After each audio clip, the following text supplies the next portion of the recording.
Dito sa Papa Dudut Stories, ikaw ay hindi nag-iisa.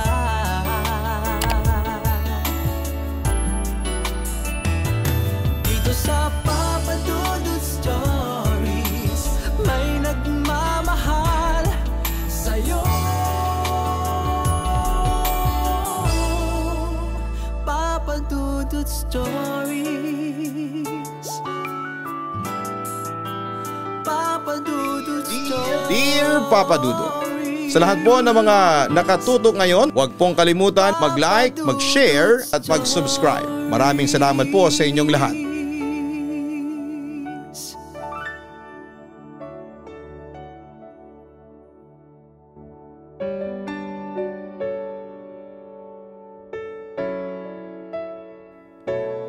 Magandang araw po sa lahat, lalo na sa mga nakikinig at nakatutok sa Papa Dudut YouTube channel, sa segment ninyo na Papa Dudut Stories.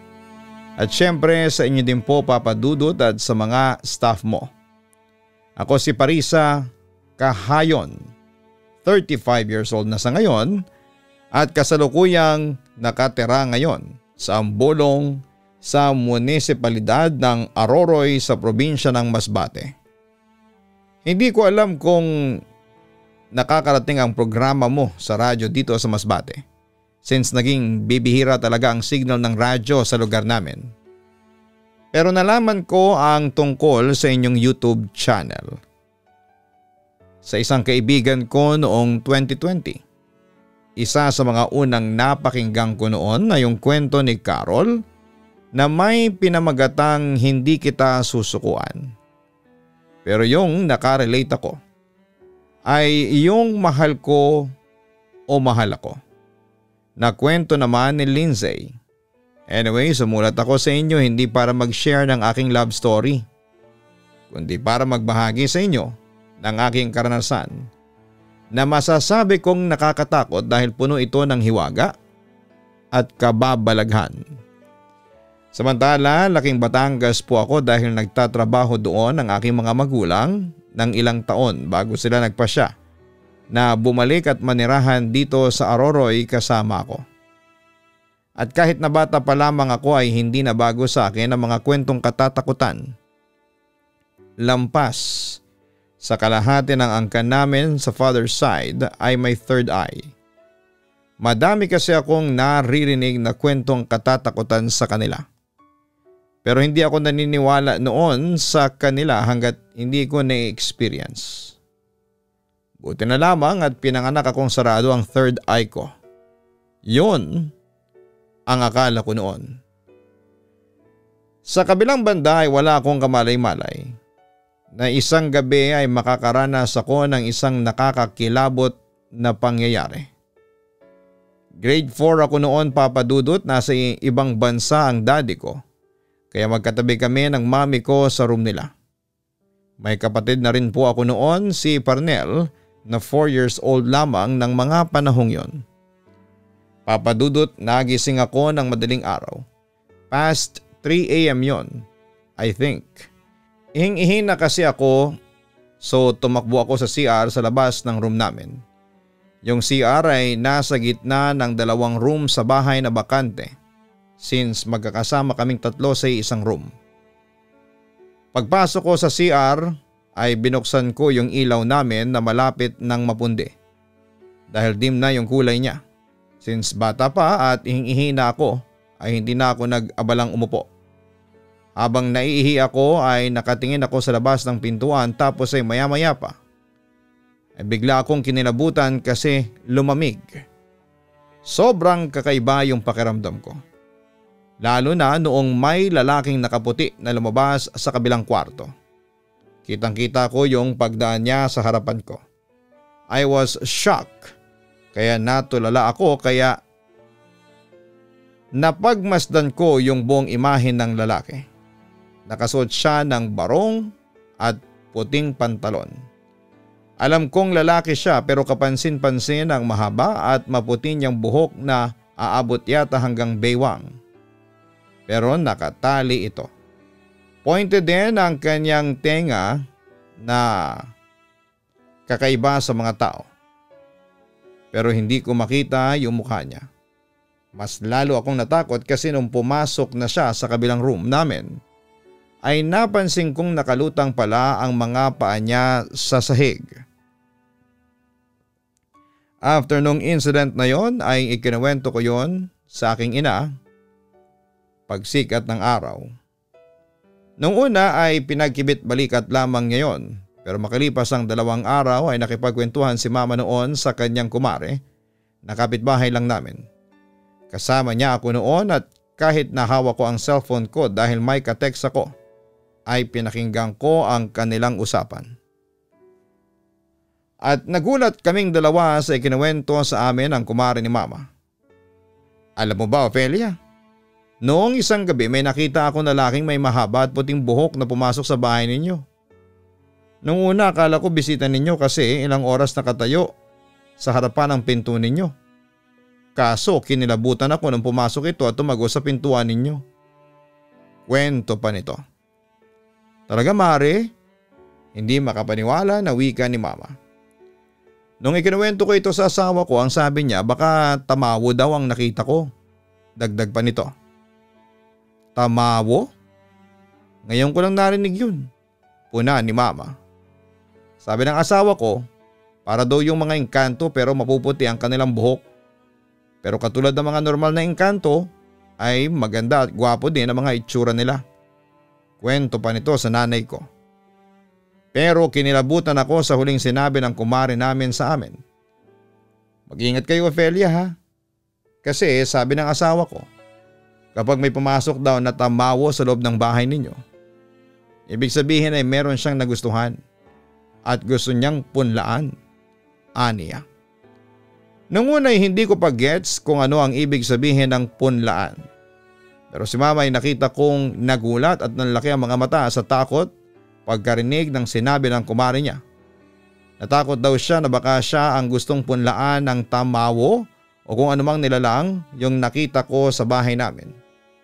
Samantala pag uwi namin ay nagtaka ako nang biglang mapatigil si mama sa paglalakad at tumingin ito sa puno ng mangga na nakatayo sa harapan ng bakuran namin. Hindi ko alam kung may nakikita siya o ano pero halata ko noon sa itsura niya na kinakabahan siya. Ma, okay lang po ba kayo? O sisa ko sa kanya. Bigla namang natauhan si mama at bumaling sa akin. Oo anak, may biglang pumasok lang sa isipan ko. Tara Parisa, pumasok na tayo sa loob. Pag-aaya niya sa akin. Samantala makalipas ang 1 oras. Pagka-uwi namin sa bahay ay dumating si Lola Pining sa bahay namin habang may dalang mga bag. Yun pala ay nakikiusap siya na pansamantala munang tumira sa amin dahil nagkaroon siya ng problema sa mga kasama niya doon sa bahay niya. Agad namang pumayag si mama at masaya kaming lahat kasi makakasama na namin si Lola. Sa kabilang banda naman Papa Dudut, nung mag-iisang linggo na si Lola sa bahay namin, nagkasundo sila ni mama na putulin yung puno ng mangga sa tapat ng bahay namin dahil ang mga ugat nito ay umabot na sa pader ng bahay namin na naging dahilan para magkaroon ng bitaka mga pader. Nag-hire si mama ng mga mamumutol ng puno at 2 araw din ang inabot bago tuluyang maputol ang puno. Plano naman ni mama na tayuan ng sari-sari store ang harapan ng bahay namin nang sa ganon ay magkaroon kami ng extra income. Pero alam mo ba Papa Dudut, yung asawa ng kapitbahay namin na close ni mama ay natakot nang makita niyang pinutol ang puno ng mangga. Nagbabala siya na may nakatira daw na tamawo sa puno ng mangga, kaya malaki ang posibilidad na magalit ito sa amin. At hindi lang yung asawa ng kumare ni mama ang nagsabi noon. Pati yung ibang mga kapitbahay namin ay sinabi ring may tamawo nga daw na nakatira sa puno ng mangga. At ngayong putol na ito ay malamang daw ay lilipat na ito sa bahay namin. Pero sina Lola at mama ay hindi agad naniwala dahil gawa-gawa lang daw po ito ng mga kapitbahay namin. Pero Papa Dudut, noong may bumisitang kamag-anak sa amin, balik ang mag-anak namin sa side ni Papa na may third eye umano. Agad din silang umalis matapos ng ilang minutong pagdalaw. Hindi ko narinig ang pinag-usapan nila ni Mama pero judging sa reaksyon ng dalawa, parang gulat na gulat sila sa kanilang kwentuhan. Sa kabilang banda ay may inuwi pong pinsan ko si Lola Pining dahil walang gustong umalaga dito. Dahil isa na itong ulila at hinang-hina na ito dahil sa sakit. Inalagaan siya ni Mama at Lola at pinakain ng tamang oras. Pero sadly po ay pumanaw po siya makalipas lamang ang isang buwan at inilibing. Dumaan ng mga araw at may isang gabi po na nagkwekwentuhan sina Mama at Lola Pining about sa pinsan kong pumanaw sa bahay namin. Suddenly ay may narinig na pagbukas ng pinto sa CR, yung kapatid kong si Parnel. "Lola, may tao ba sa CR?" tanong ng kapatid ko. "Wala po. Bakit mo na itanong?" usisan ni Lola sa batang kapatid ko. "May nakita po akong pumasok sa loob," sagot niya. Nagtinginan kami ni na Lola at Mama. "Pumasok? Baka si Kuya Ponsi mo lang yon. Nagpaparamdam," ang sabi ni Lola nang tinutukoy ay yung namatay kong pinsan. "Hindi po si Kuya Ponsi. Ibang lalaki po, mahaba po at puti ang buhok niya," inosenteng sagot ni Parnel. Agad kaming kinilabutan sa sinabi ni Parnel at chinek ni Lola ang CR. Pagkita niya sa CR ay nakabukas ito at sumilip siya at wala naman daw tao sa CR. Kinilabutan na kami noon at hindi alam kung ano ang gagawin nang may biglang sinabi si Mama na totoo daw. Dahil narinig niyang bumukas ang pinto. Pagkatapos noon ay naghapunan na kami at naglinis ng bahay. Pagkatapos noon ay nagpasya na kaming maligo isa-isa at matulog. Pero bago kami matulog ay narinig ko si Mama na kinakausap ang bunsong kapatid ko. Pero hindi ko na narinig pa ang pinag-uusapan nila kasi nakatulog na ako. Samantala, hindi natatapos doon ang kababalaghan kasi simula nung pinutol ang puno sa harapan namin ay nagsimula na ang mga kababalaghan sa buhay namin.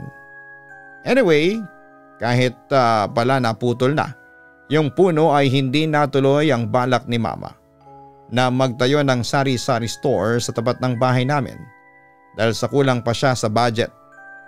Pero kada hapon ay nagtitinda sila ni Lola Pining ng barbecue kung saan ay nagtatayo lamang sila ng malaking tolda tapos ayun na, maraming tao na ang bumibili sa amin.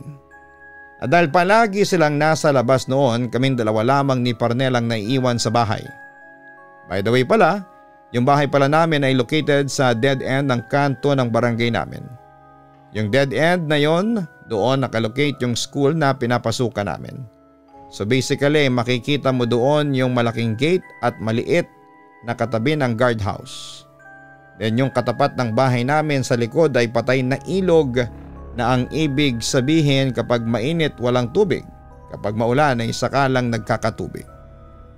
Dumating ang araw na dumaan ang isang malakas na bagyo sa buong Bicol region. Signal number 4 ang buong Masbate. Siyempre expected walang kuryente, kinagabihan wala kang makita sa sobrang dilim ng paligid at humupa na rin yung bagyo. Nagpasya akong sumilip sa bintana para i-check kung ano ba ang pinsalang dinulot ng bagyo sa paligid namin. Pero papadudot. Pagsilip ko ay nag-iba na yung pakiramdam ko.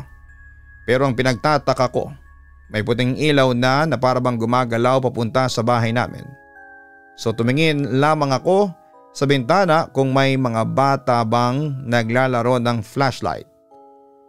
Pero wala akong makitang ray of light na galing sa flashlight at ang movement ng ilaw ay mabagal. Since curious pa rin ako, lumingon ulit ako sa kalsada. Pero pagtingin ko sa harapan ng bahay namin, sa kinakatayuan dati ng puno ng mangga ay doon ko na siya nakita. Isang lalaking nakatayo. Mahaba at puti ang kanyang buhok, pero nakatali ito. Matangkad din ang lalaki. Maputi ang balat, pointed ang tenga pero napakagwapo niya. Nag-glow din ang buong katawan niya. Imagine Orlando Bloom nung gumanap siyang Legolas sa Lord of the Rings. Halos ganoon ang kanyang itsura. Nakatingin siya sa akin, nakangiti at dahan-dahang kumakaway sa akin. Ewan ko ba pero kumaway din ako sa kanya pabalik. Hindi po ako nakaramdam ng takot at sa halip ay parang kinilig pa ako sa kanya ng mga panahong yon. Samantala lumipas ang mga araw ay nakalimutan ko na yung lalaking nakita ko. I mean, hindi ko naman siya totally nakalimutan pero hindi na siya naging big deal sa akin. Inisip ko na lamang kasi ng mga panahong yon na baka namamalik mata lamang ako. Pero isang araw habang naglalakad ako galing sa school at pauwi na sa amin around 5 PM ng hapon. Noong dumating na ako sa amin, walang tao dahil gumagala pala ang mama ko at ang bunsong kapatid ko. Habang si Lola naririnig ko sa labas na nakikipagkwentuhan sa mga kapitbahay namin. Nagpasya akong manood na lamang muna ng TV pero na-bored ako. Tamang-tama kabibili lamang sa akin ni Papa ng cellphone na may camera. Kaya nag-decide na lamang ako na mag-take na lamang ng mga selfie. Smile ako ng smile noon at nakailang click na ako. By the way, nakaupo pala ako sa sofa at ang likod ko ay may salamin na medyo malayo-layo sa akin. At ayun, natapos na akong mag-selfie. Tinignan ko lahat ng pictures until may nakita akong something sa isang picture ko na may lalaking nakatayo sa salamin. Yung lalaking kamukha ni Legolas ng Lord of the Rings. Medyo nanginginig ako sa takot. Binura ko kaagad ang litrato na yon dahil kinakabahan ako. Hindi naman nakakatakot ang itsura niya kasi gwapo siya pero kahit na the fact na may nagpakitang nilalang sa salamin mo na hindi mo nakikita kahit sino talaga ay matatakot. Pero Papa Dudut, mabilis ding nawala ang kaba ko dahil pumasok na si Lola Pining para magluto ng hapunan. Tapos ay umuwi na rin sina Mama at Parnel galing ng palengke. Kaya simula noong insidenteng yon, sunod-sunod nang naging paramdam ng lalaki sa akin. Umabot yon hanggang sa sumapit ako sa edad na 16. Pagdating ko sa edad na yon ay nagsimula na akong magkaroon ng sleep paralysis. At kapag nararanasan ko yon ay nakikita ko yung lalaking mahabang buhok na nakatopless at palapit sa akin. Makisig ang pangangatawan ng lalaki. Paglapit niya sa akin ay pumatong siya sa akin. Face to face kami tapos ay hinalikan niya ako. At dahil 16 pa lamang ako noon ay syempre umapaw ang hormones ko. Kaya gumanta rin ako ng halik sa kanya. Hanggang sa natutunan kong gawin ang bawal sa edad ko. Alam ko na panaginip lamang yon pero hinayaan ko ang lalaki na makipagtalik sa akin. Sa tuwing nilalakbay niya ang aking katawan ay nararamdaman ko ang kakaibang saya at sarap. Napapaungol ako sa tuwing sinasamba niya ang aking katawan. Napaka-gentle niyang nilalang. Sa kada romansa niya sa akin ay sinisigurado niyang masaya ako at hindi siya nabigo. Samantala pagkatapos naming gawin yon, nagigising na ako sa aking napakagandang panaginip. Pero Papa Dudut, parang totoo ang lahat kasi naramdaman ko ang kirot sa aking pagkababae. Pero hindi ako nagreklamo noon. Hinahangad ko pa noon na magpakita pa siya sa akin ng harapan at gawin namin yon nang gising ako. Pero never yung nangyari. Sa kabilang banda, Papa Dudut, nakaranas ako ng ilang pagbabago sa katawan ko. Nagsimula akong mahilo at sumuka. Hanggang sa lumaki ang tiyan ko na parang buntis na talaga. Nagalit pa nga sa akin sina Lola at Mama noon dahil maaga raw akong lumandi at nagpabuntis. Pero sinabi ko sa kanila na wala pa akong nakakasiping at wala pa akong boyfriend. Hindi nagtagal, Papa Dudut, na mayat ako ng husto pero patuloy ang paglaki ng tiyan ko. Nagpasya na noon si Mama na dalhin ako sa ospital para i-ultrasound. Pero nung i-ultrasound ako ay walang nakitang bata sa tiyan ko. Wala pong nakitang mali sa katawan ko. Hindi rin alam ng mga doktor kung bakit ako pumapayat at lumalaki ang tiyan. Samantala nagpatawag ng albularyo si Lola sa bahay namin. Sabi kasi ng asawa ng kumari ni mama na baka nabuntis daw ako ng tamawo. Dumating na yung albularyong lalaki. Nanghingi ito ng batya na may tubig. Sinabihan rin ang lahat na huwag mag-ingay at sarahan lahat ng pinto at bintana. Madaming kandilang nakapalibot sa akin. Hirap na akong tumayo nang puwersahin akong patayuin ng albularyo. Hinawakan naman ako ni na lola at mama. Pinahubad din ng albularyo ang underwear ko para wala raw sa gabal kapag nailuwal ko na ang nasa tiyan ko. Nang maitanggal na ni mama ang underwear ko ay nagdadasal na ang albularyo nang hindi maintindihang wika. Hinawakan din niya ako sa ulo habang nagdarasal. Habang nakatayo ako na parang lantang gulay ay may batya sa gitna ng mga hita ko. Kapag malakas ang dasal ng matanda ay siya ring lakas ng sigaw ko na hirap na hirap. Feeling ko ay para akong manganganak. Nagtagal ng 1 oras bago mamagsak ang isang bagay mula sa tiyan ko hanggang sa batya. Noon naman ay nawalan din ako ng malay. Noong nagkamalay ako, ipinakita sa akin kung ano ang lumabas sa puwerta ko. Isang bagay na parang karne na pabilog. Sabi ng matanda ay eto raw ang sanggol na pinunla ng tamawo sa akin. Nagpunla raw ito ng bata sa akin dahil nga gusto raw ako ng tamawo. Dinasalan naman ng albularyo ang laman at saka binaon sa lupa sa likuran ng bahay namin, malapit sa patay na ilog. Nang umayos na ako ay nagulat ako nang biglang sumigaw si Lola. Pinilit kong lumabas noon at tumungo ako sa likuran namin. Doon ay nakita ko sina Lola at Mama at tinuturo ang bungkal na lupa na pinaglibingan ng laman. Sinabi namin ito sa albularyo. Sinabi nito sa amin na eto raw ay kinuha na ng ama niya. Sa puntong yon, Papa Dudut, nagplano na sina Mama at Lola na lumipat ng bahay. Sinabi din nila kay Papa yon at pumayag din po ito. Nangupahan pa rin kami sa Ambolong, pero malapit na sa mismong poblasyon. At simula noon ay hindi na nagparamdam sa akin ang tamawong nagpunla sa akin. Papadudot sa ngayon ay pamilyado na akong tao, may loving husband na ako at 2 anak na babae. Pero aaminin ko sa inyo, Papadudot, na hindi ko pa rin nakakalimutan ang itsura ng tamawo na nagpunla sa akin. Nakakahiyamang sabihin pero parang namimiss ko pa rin siya. Pero hindi na in a sexual way. Basta, Papadudot, may mga pagkakataon pa rin kasing napapanaginipan ko ang lalaking yon. Dito ko na po tatapusin ang kwento ko. Muli ay maraming salamat at magandang araw po sa inyong lahat. Lubos na gumagalang, Parisa Kahayon. Maraming salamat, Parisa, sa pag-share mo ng iyong kwento sa aming programa. Kalimutan mo na ang tamawo na muntik nang sumira sa buhay mo.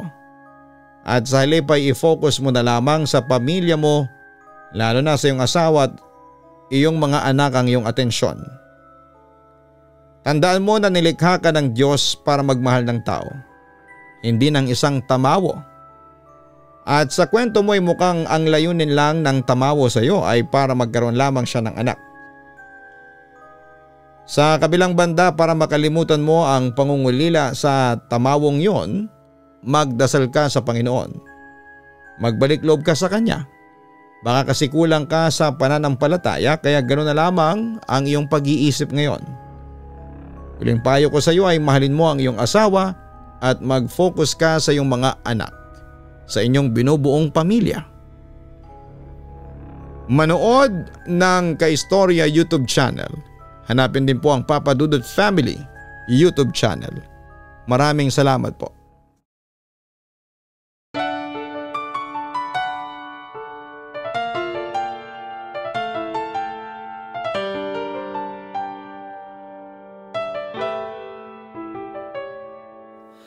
Ang buhay ay mahiwaga, laging may lungkot at saya. Sa Papa Dudut Stories, laging may karamay ka.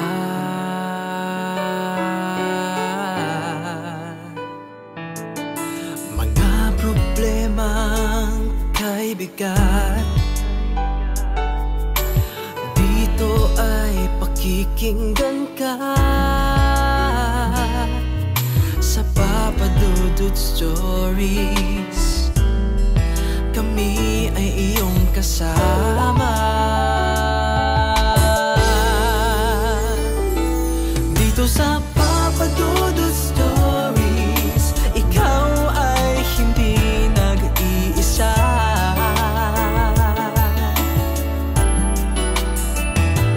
Dito sa Papa Dudut Stories, may nagmamahal sa'yo.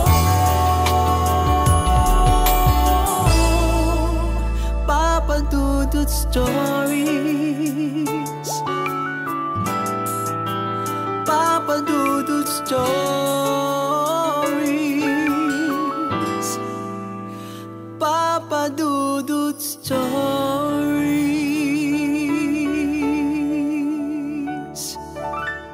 Dito sa Papa Dudut